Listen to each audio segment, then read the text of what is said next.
बिस्मिल्लाहिर्रहमानिर्रहीम। अस्सलाम वालेकुम। कैसे आप लोग? उम्मीद है बिल्कुल खैरियत से होंगे। मेरे चैनल को उस वक्त सब्सक्राइब कीजिएगा जब आपको पसंद हो और आपको अच्छा लगे।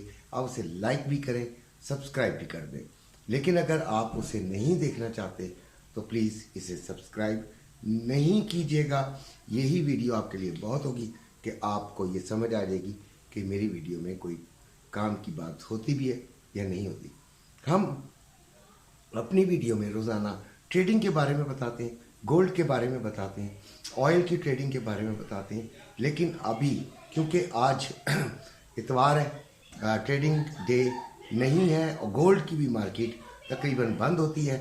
मैंने सुबह आपको बताया था कि गोल्ड थोड़ा सा ऊपर ज़रूर जाएगा और वो तकरीबन 200-300 रुपये ऊपर आया है, क्योंकि आज दिन जो होता है वो कि इंटरनेशनल मार्केट बंद होती है, अपनी मर्ज़ी से गोल्ड को ऊपर नीचे किया जाता है। अभी आज का जो मौजू है वो मेन मौजू ये है कि हम किस चीज़ में इन्वेस्टमेंट करें। 3 मैंने चीज़ें लिखी हैं, लेकिन तीनों चीज़ों से पहले मैं आपको बताता हूँ। आप भूसे का काम करते हैं, भूसे में इन्वेस्टमेंट करें। आप मट्टी का काम करते हैं, मट्टी में इन्वेस्टमेंट करें। आप ईंटों के बट्टे का काम करते हैं, आप उसमें इन्वेस्टमेंट करें। आप इलेक्ट्रॉनिक्स का काम करते हैं, आप उसमें इन्वेस्टमेंट करें। आप इंपोर्ट या एक्सपोर्ट के बिजनेस से ताल्लुक़ रखते हैं, आप उसमें इन्वेस्टमेंट की कोशिश करें। आप इस वक्त सोलर बढ़ती हुई मिकदार, बढ़ती हुई डिमांड सोलर की होगी, ये सबसे पहले मैं आपको बता दूं। बाकी आपके अपने जो बिजनेसेस हैं, प्रायोरिटी जो है वो इज देयर।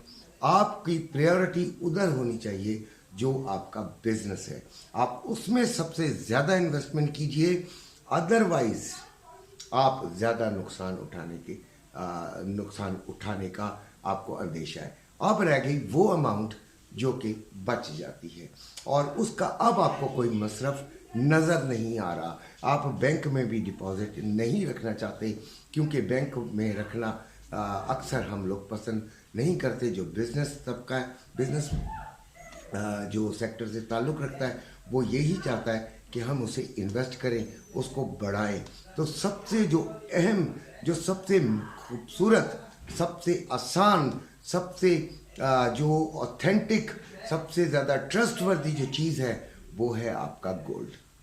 गोल्ड इतना सा पीस आपका 22 लाख 21 लाख का होता है, ठीक है जी। और यानी 10 तोले का, 10 तोले की कोई भी इतना वज़न नहीं होता। तो लिहाजा 1-2 करोड़ का सोना, 3-4 करोड़ का सोना, 10 करोड़ का सोना भी इजी टू कैरी। और इलीगल नहीं लीजिएगा, यकीनन आप लीगली लेंगे और आपके पास तमाम रिकॉर्ड होना भी चाहिए। उसमें आपको ये होता है कि दुनिया में, पूरी दुनिया में सबसे ज़्यादा जो आपका जो मनी वैल्यू को जो मेंटेन रखने वाली चीज़ है, जो धात है, जो चीज़ जो सोना है, वो इसको मेंटेन रखता है आपकी मनी वैल्यू को। आपकी जो जितना भी आपका पैसा होता है वो आपका डी वैल्यू होने से बचाने के लिए। अब अगर सोना नीचे हो जाता है तब भी आपके पैसे की वैल्यू अगर देखा जाए वर्थ वाइज तो उतनी ही होती है। लेकिन हम असल में ये डरते हैं कि हमारा जो अगर सोना कम हो गया तो वो सोने की कीमत कम हो गई तो फिर हमारा पैसा कम हो जाएगा। ये उन लोगों के लिए है जो डेली या वीकली अर्निंग करना चाहते हैं। मैं बात कर रहा हूँ इन्वेस्टमेंट की। इन्वेस्टमेंट किस टाइप की? जो कि आपकी लॉन्ग टर्म होती है और आप अपने पास जैसे पैसा रखे रहते हैं, बैंक के अंदर पड़ा होता है, वैसे ही आप ये करते हैं। सेकंड जो प्रायोरिटी है वो है आपके प्रॉपर्टी को। प्रॉपर्टी आपके पास है, आप उसे रखें, उसे लें। अगर नहीं है तो ले लें और कोशिश करें कि कमर्शियल ले लें या कोई ऐसा घर जो कि किराए पे दिया जा सके। ये मैं कुछ तीसरी चौथी दफ़ा या आप लोगों को नसीहत कर रहा हूँ। बहरहाल मेरा तो काम है, मैं अक्सर नसीहत करता ही रहूँगा। तो आपने वो प्रॉपर्टी ले लेनी है। आपका वो प्रॉपर्टी आपके काम आएगी। अगर तो कमर्शियल है तो कमर्शियल की तो डिमांड बढ़ती ही चली जाएगी आने वाले वक्तों में, ठीक है। और अगर वो किराए पे है तो फिर आपका मंथली भी एक हैंडसम सी अमाउंट आपके पास आएगी। उस प्रॉपर्टी की वर्थ भी बढ़ती रहेगी। आपको डबल एज्ड फायदा होगा, आपको दो साइड से फायदा होगा। रेंट भी आपका निकलेगा, आपको आसानी हो जाएगी। और सेकेंडली आपका जो है वो आप अपना जो प्रॉपर्टी की वर्थ है वो भी बढ़ रही है। और सबसे पहले तो उन लोगों को लेनी चाहिए जो कोई बिजनेस कर रहे हैं, जैसे कोई दुकान में बैठे तो उनको अपनी दुकान या अपने जैसी दुकान खरीद लेनी चाहिए। अपने पैसे को सबसे पहले अपने बिजनेस की जो प्लेस होती है उसको खरीदने में लगाया जाता है, उसमें इन्वेस्टमेंट की जाती है। तीसरे नंबर पे डॉलर आता है। तो डॉलर में बहुत सारे लोग पूछते हैं, मैं वैसे डॉलर में इन्वेस्टमेंट के खिलाफ हूँ। इसलिए खिलाफ हूँ कि डॉलर जब आप शॉर्ट करते हैं किसी अपने मुल्क का, तो आप एक मुल्क के साथ दुश्मनी कर रहे होते हैं। आप जब लेते हैं, आपकी देखा देखी 100 और लोग लेते हैं, तो फिर डॉलर शॉर्ट होने लगता है और उसकी वर्थ, उसकी वैल्यू बढ़ना शुरू हो जाती है।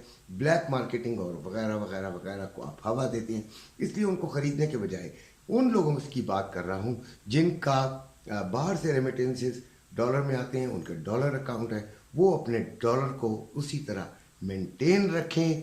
वो उसको जो कैश ना करवाएं, वो ज़्यादा बेहतर है। आने वाले वक्तों में कोई पता नहीं है कि किस हद तक IMF जो है वो कौन कौन सी आपसे, आपके मुल्क से, आपकी आने वाली हुकूमत से क्या क्या डिमांड्स करे, और आपके लिए वो कुछ ऐसी बातें हो जाएं कि डॉलर को बढ़ाना, डॉलर की कीमत को ज़्यादा करना, पैसे को अपने रुपये को डीवैल्यू करना हमारी हुकूमत की मजबूरी बन जाए, जिसके चांसेस हैं। अच्छा, एक खबर का मैं इधर आपको और इजाफा कर देना चाहता हूँ कि आज ही मैंने सुनी है, वो ये कि स्टेट बैंक ने चंगा भला अमाउंट ख़रीदा है डॉलर्स का।